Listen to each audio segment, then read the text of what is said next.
me derramar, dizer que te amo, me derramar, dizer te preciso, me derramar, dizer que sou grato, me derramar, dizer que és formoso.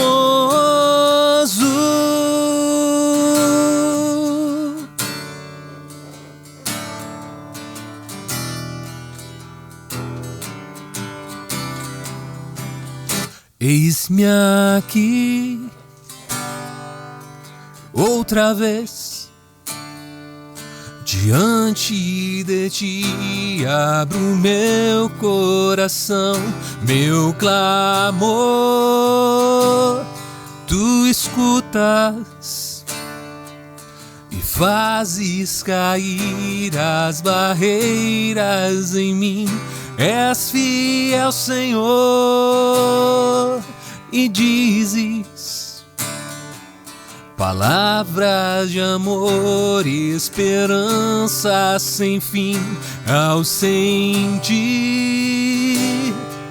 o teu toque,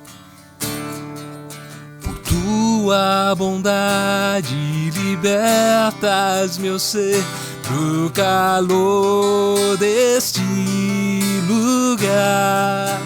Eu venho me derramar, dizer que te amo, me derramar, dizer te preciso, me derramar, dizer que sou grato, me derramar, dizer que és formoso.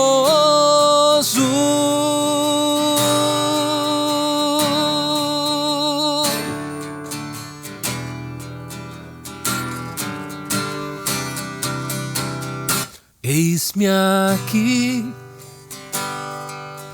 outra vez diante de ti, abro meu coração, meu clamor, tu escutas e fazes cair as barreiras em mim. És fiel, Senhor, e dizes palavras de amor, esperança sem fim. Ao sentir o teu toque, por tua bondade libertas meu ser no calor deste lugar. Eu venho me derramar, dizer que te amo, me derramar, dizer te preciso, me derramar, dizer que sou grato, me derramar, dizer que és formoso, me derramar, dizer que te amo, me derramar, dizer te preciso, me derramar, dizer que sou grato, me derramar, dizer que és formoso.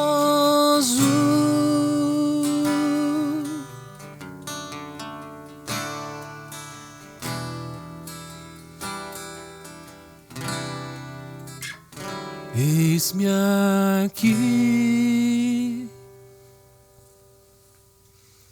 Senhor Jesus, adentramos a tua presença santa com os corações contritos, quebrantados pela tua misericórdia, quebrantados pela forma como o Senhor nos alcançou, gratos e com o coração cheio de alegria, porque esse amor deu sentido à nossa existência, nos fez novas criaturas, nos fez filhos amados. E é nessa condição que nós chegamos à sua presença. Como filhos amados, não mais como inimigos de Deus, não mais como pecadores que somos, mas como aqueles a quem o Senhor estendeu sua mão misericordiosa.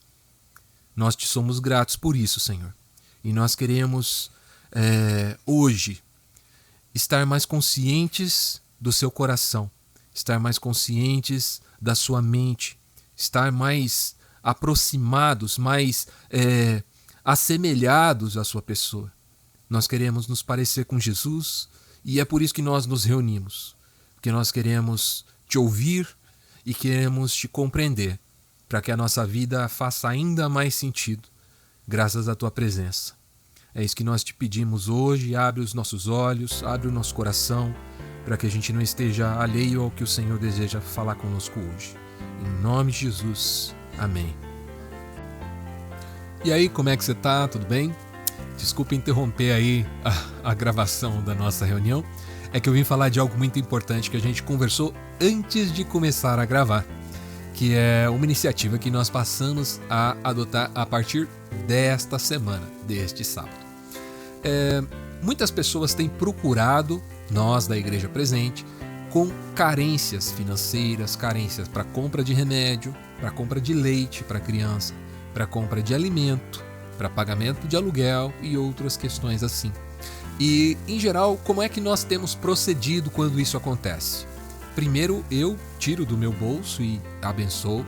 Eu creio que preciso dar esse exemplo, né? Preciso ser eu o primeiro a tirar o escorpião, né? A colocar a mão no bolso e abençoar. Em segundo lugar, eu sempre tenho acionado os irmãos via grupo de WhatsApp e compartilhado a situação com eles para que o pessoal se mobilize também em socorro. A nossa conversa hoje foi no sentido de sistematizar, organizar isso para que a gente não fique desassistido num outro momento com muito recurso e essa coisa se estabilize melhor. Como é que nós vamos fazer isso? A gente decidiu assumir um compromisso de fazer uma oferta mensal de R$10. Esse dinheiro é óbvio que não vai ficar para a Igreja Presente, porque a Igreja Presente não tem despesas, né? Nós nos reunimos de forma virtual, cada um da sua casa, não temos nem despesa de deslocamento, né? Para o local de reunião, mas nós nos reunimos de forma virtual e com equipamentos, celular, computador, câmera, microfone, o que for, que cada um já possui. Então nada é investido para que a Igreja Presente alcance êxito. Não é para isso. Esse dinheiro é de fato para as pessoas que precisam. Jesus não precisa de um teto, Jesus não precisa de alimento, Jesus não precisa de dinheiro, não precisa de remédio, mas o Jesus que aparece à nossa porta muitas vezes precisa, né? O próprio Senhor Jesus foi quem disse: tive frio, vocês me vestiram, tive fome, vocês me deram de comer. Para Ele que a gente gostaria de levantar a oferta, e essa oferta seria essa quantia de R$10.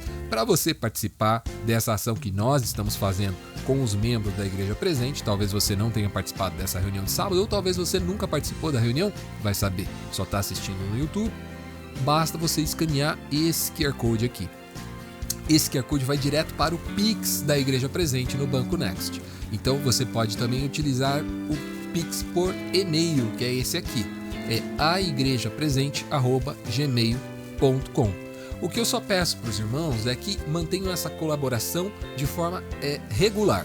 Então, todos os meses, determine o dia que você vai fazer a colaboração e todos os meses colabora com o mesmo valor. Se você puder dar mais de R$10, graças a Deus, que bom que você pode dar mais de R$10 e vai ser muito útil. Mas eu só peço que mantenha a regularidade nessa contribuição para que a gente consiga também manter a regularidade no suporte que a gente tem dado para as pessoas que nos procuram em situação de vulnerabilidade, tá bom? Então, escaneie o QR Code ou o e-mail, você pode já adicionar nos seus contatos e você pode fazer essa contribuição com regularidade. Se você está assistindo a gente no YouTube ou se está assistindo a gente no Instagram, o procedimento é o mesmo, tá bom? E gostaria de aproveitar e te convidar, se você ainda não participou da reunião ao vivo, né, junto conosco, você está convidado e convocado para participar dessa reunião conosco e também nos abençoar, compartilhar a sua experiência, falar conosco, como a gente sempre faz, tá bom? Que Deus te abençoe e continue assistindo a reunião aí que tá bem interessante. Valeu, gente. Vamos lá então para nossa... Nós estamos estudando ali Mateus 5, de 1 a 12, né? As famosas bem-aventuranças. Na semana passada a gente conversou sobre os pobres, na versão de Lucas, né? Ou pobres de espírito, na versão de Mateus. Hoje nós vamos falar sobre os que choram. Então eu vou ler novamente o texto para a gente se contextualizar e a partir daí a gente começa a falar sobre essa segunda parte, tá? Então, certo dia, Mateus 5, do 1 ao 12, né? Então, certo dia, Jesus viu que as multidões se ajuntavam, subiu à encosta do monte e ali sentou-se. Seus discípulos se reuniram ao redor e ele começou a ensiná-los.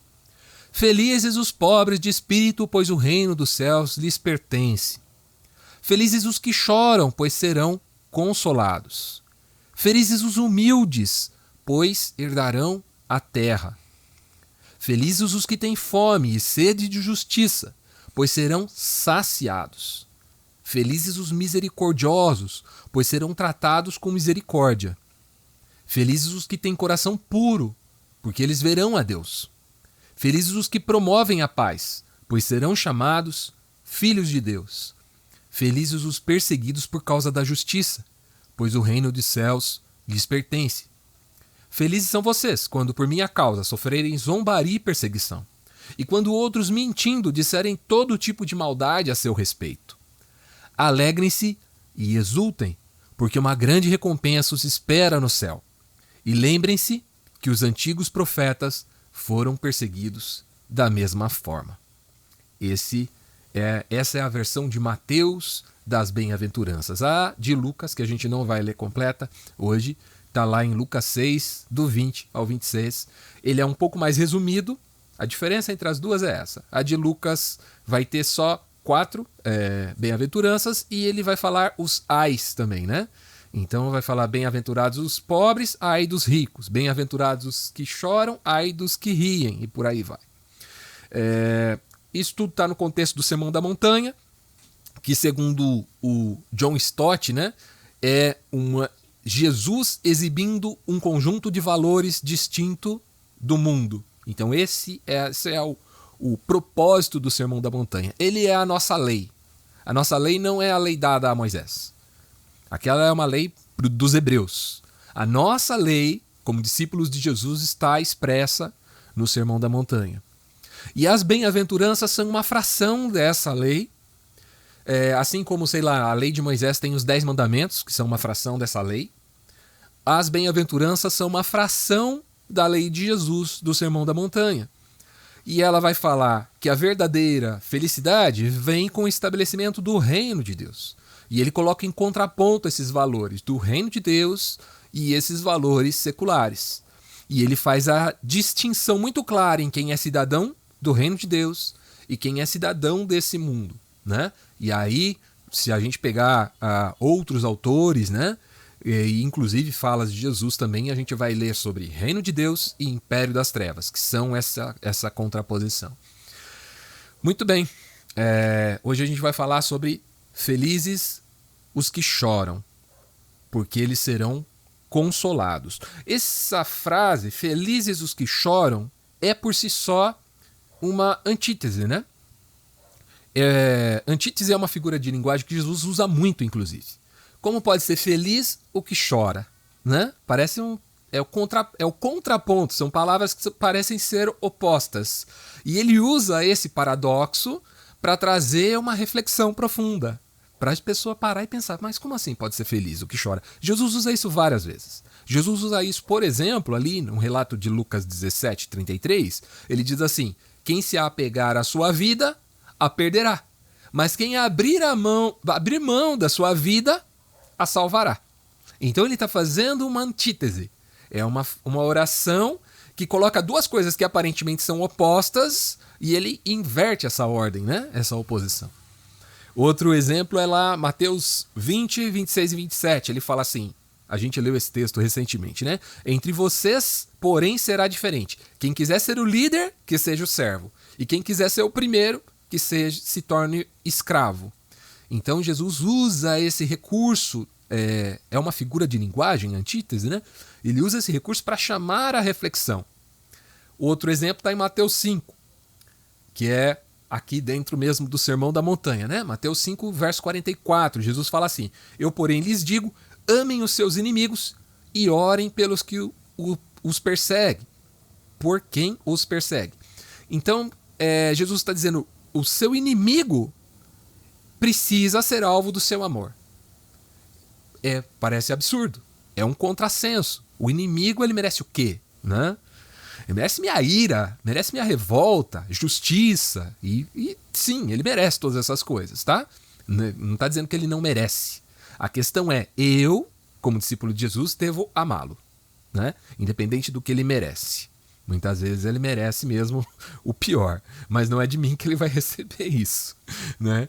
Porque o Senhor Jesus me ensinou que eu devo amar o inimigo. Então a minha postura deve ser essa. E isso faz parte da sua lei.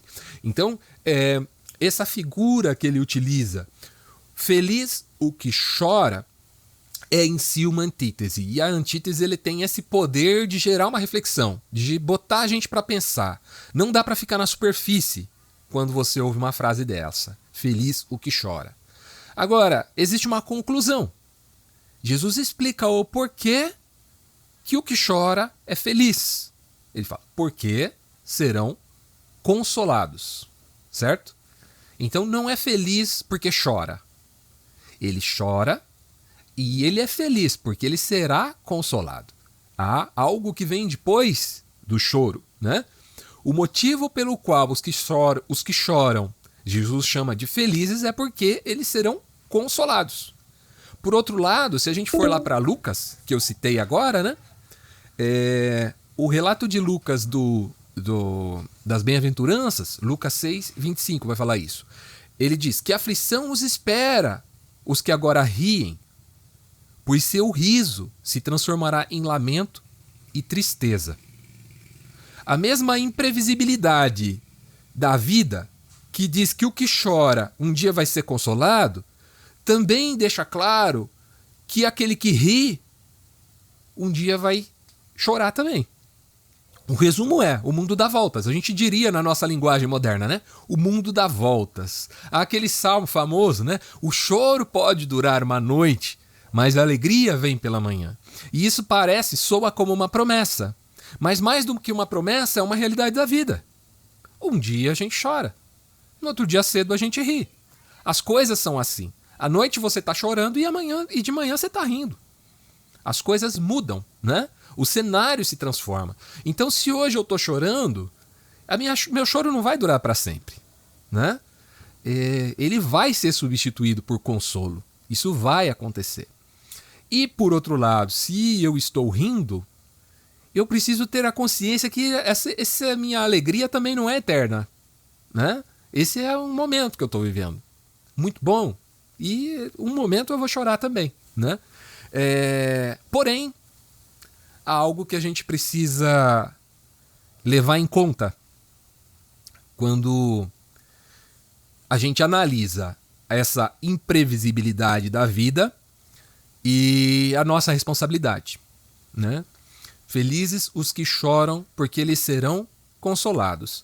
Eu já citei aqui, e acho que vale a pena lembrar de novo, que quando Jesus é procurado pelos discípulos de João Batista, João estava preso, né? Ia ter sua cabeça decepada, e ele manda os seus discípulos perguntarem para Jesus se ele era o Messias ou se eles deveriam esperar outro. Mas o próprio João havia dito, poucos anos antes, 2 anos antes, João havia dito, eis o Cordeiro de Deus, que tira o pecado do mundo. Havia dito sobre Jesus. E agora ele estava perguntando se era Jesus mesmo, ou se eles deveriam esperar outro. Jesus não dá carteirada. Ao invés disso, ele fala, olhe à sua volta. Cego vê, coxo anda, né? os presos são soltos e os pobres é anunciado o evangelho do reino. Ele traz aquela figura, né, do ano aceitável do Senhor e apresenta isso como uma prova irrefutável de quem ele era. Então, onde Jesus está e onde a sua igreja se manifesta, o que chora é consolado.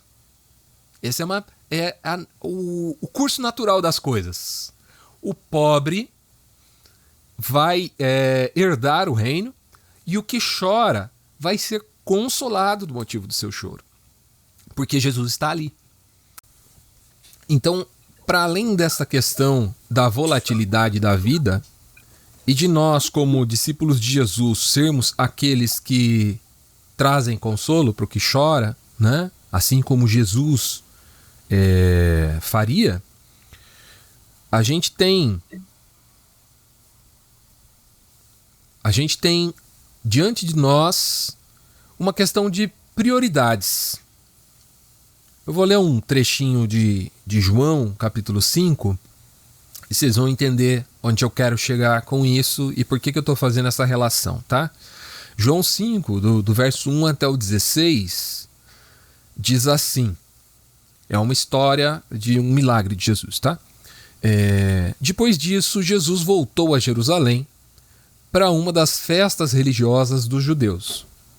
Dentro da cidade, junto à Porta das Ovelhas, ficava o tanque de Betesda, com 5 pátios cobertos. Ficavam ali cegos, mancos e paralíticos, uma multidão de enfermos, esperando um movimento da água, pois o anjo do Senhor descia de vez em quando e agitava a água. O primeiro que entrava no tanque após a água ser agitada era curado de qualquer enfermidade que tivesse. Um dos homens ali estava doente havia 38 anos. Quando Jesus viu e soube que estava enfermo por tanto tempo, perguntou-lhe: "Você gostaria de ser curado?" O homem respondeu: "Eu não consigo, Senhor, pois não tenho quem me coloque no tanque quando a água se agita. Alguém sempre chega antes de mim." Jesus lhe disse: "Levante-se, pegue sua maca e ande." No mesmo instante, o homem ficou curado. Ele pegou a sua maca e começou a andar. Uma vez que esse milagre aconteceu no sábado, os líderes judeus disseram ao homem que havia sido curado: "Hoje é sábado, a lei não permite que você carregue essa maca." Mas ele respondeu: "O homem que me curou disse: pegue sua maca e ande." "E quem foi que te disse uma coisa dessas?" perguntaram eles. O homem não sabia, pois Jesus havia desaparecido no meio da multidão, ele não sabia o nome. Mais tarde, Jesus o encontrou no templo e lhe disse: "Agora você está curado. Deixe de pecar para que nada pior lhe aconteça." O homem foi até os líderes judeus e lhes disse que tinha sido Jesus quem o havia curado. Então os líderes judeus começaram a perseguir Jesus por não respeitar as regras do sábado. O que eu entendo desse e de outras passagens, a gente poderia citar outras, né? O que eu entendo disso aqui é que os que choram sempre foram prioridade no ministério de Jesus, né? Jesus sempre priorizou os que choram. Já para os líderes judeus, a lei era a prioridade. Tanto que o homem que está 38 anos aleijado está andando e a preocupação desses homens era: você está carregando a maca e hoje é sábado, não pode. Eles estavam diante de um milagre espetacular, certo? Da recuperação de uma pessoa que há 38 anos estava aleijada. E só o que eles conseguiam ver era: não está obedecendo a regra do sábado. Enquanto que Jesus olha para ele e parece que ele pouco se importa se é sábado, né? O homem está há 38 anos aleijado. Jesus vai acontecer coisa parecida quando ele encontra uma pessoa com a mão mirrada, vai acontecer coisa parecida quando um cego grita, vai acontecer coisa parecida quando uma mulher com fluxo de sangue constante toca na veste de Jesus no meio da multidão, quebrando a lei de pureza, porque ela não poderia, sangrando, ela não poderia estar no meio da multidão. E parece que Jesus não está se importando com essa quebra das leis, porque a prioridade é o que chora. A prioridade não é a observância da lei. Tem uma frase nesse texto que é muito mal interpretada, eu gostaria de dar um destaque para ela, tá? para a gente tirar ela da frente. Jesus diz assim: deixe de pecar para que nada pior lhe aconteça. Isso parece apontar que o motivo do homem estar aleijado era o pecado. Mas o ensino que essa história toda nos dá vai na contramão disso. Essa ideia de que quem entra primeiro no tanque vai ser curado, como se fosse uma questão de mérito, como se fosse uma corrida, né? Quem chegar primeiro vai ser curado. É óbvio que quem vai chegar primeiro é o que está menos doente, né? É o que está mais são, com mais capacidade de chegar até o tanque. Então, Jesus nunca operou por meio dessa lógica de mérito, né? E quando Jesus diz, deixe de pecar para que nada pior lhe aconteça, muitos vão interpretar, porque se ele pecar, vai acontecer algo muito pior, Deus vai mandar uma maldição e ele vai ficar aleijado de novo. Não é isso, tá, pessoal?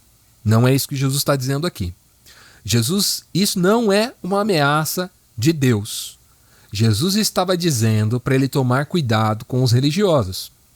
Porque os religiosos estavam louquíssimos para pegar ele num deslize. Tanto que acabaram de criticá-lo porque ele tinha carregado a maca, né? Então quando Jesus fala, se observa, toma cuidado, porque esses caras estão de olho em você.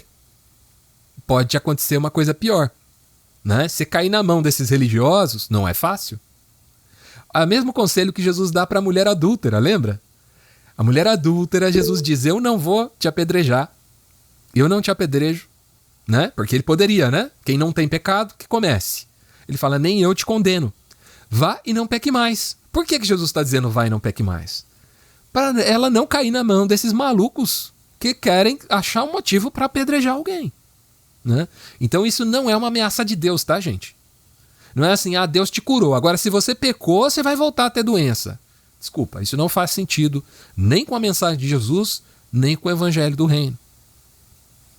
Então, acontece que Jesus curou diversas pessoas no sábado. E eu tenho a impressão, e eu achei que aquela série The Chosen explorou isso de uma forma muito interessante, muito inteligente, que Jesus fazia isso como forma de provocar mesmo. Ele curava no sábado exatamente para que os religiosos fossem lá contestá-lo, para que ele dissesse para ele, vem cá, essa pessoa está doente há quanto tempo? Quanto tempo você vê esse homem doente? Você passa por ele e está doente. Porque hoje é sábado, eu não devo curá-lo, né? Então, essa eu creio, né, que, primeiro, não é uma ameaça de Jesus, né? Deus não está de olho naqueles que ele curou para ver se eles deslizam para que ele retire a cura ou os amaldiçoe, né? E inclusive a mulher adúltera lá, não significa que Jesus está dizendo, se você pecar, não vai ter mais perdão, hein? Isso aí é coisa que a gente humano diz. Jesus jamais diria uma coisa dessas. Ele diz, cuidado, porque amanhã eu não vou estar aqui. Esses caras vão achar algum motivo para querer te apedrejar de novo. Então essa lógica, a lógica que Jesus dá, alguém escreveu aqui, os primeiros serão os últimos. Exatamente. No reino de Deus, essa pirâmide é de ponta cabeça, né? Tem um livro do Donald Crable que chama O Reino de Ponta Cabeça, que fala exatamente dessa lógica do reino de Deus como uma lógica invertida com relação ao que nós vemos no meio secular. Reino de Deus, Império das Trevas. O Império das Trevas é o mundo invertido. Ele é de ponta cabeça em relação ao reino de Deus. A gente acha que a lógica mais óbvia é a lógica desse mundo, porque a gente está imerso nele. A gente não percebe que a gente está no mundo de ponta cabeça. E a gente parece que é o reino de Deus que está de ponta cabeça. Mas o reino de Deus é que está de pé. Porque foi para isso que nós fomos criados. A criação, a natureza, o ser humano foi criado para funcionar de acordo com a lógica do reino de Deus. E essa lógica foi corrompida pelo pecado e hoje nós estamos mergulhados nesse mundo que está de ponta cabeça. E aí quando a gente olha para o reino de Deus, a gente fala, uau, isso não faz sentido. Claro que não faz, porque nós estamos, infelizmente, mergulhados, né? E nos cabe aí ter aquela famosa a graça da garça, né? A arte de viver em meio à lama sem sujar as vestes. Precisamos dessa graça, né? Para viver nesse mundo sem se contaminar com esse mundo e permanecer com a mente de um cidadão do reino de Deus. Observando, abençoando, consolando os que choram, e assim fazendo a vontade de Deus.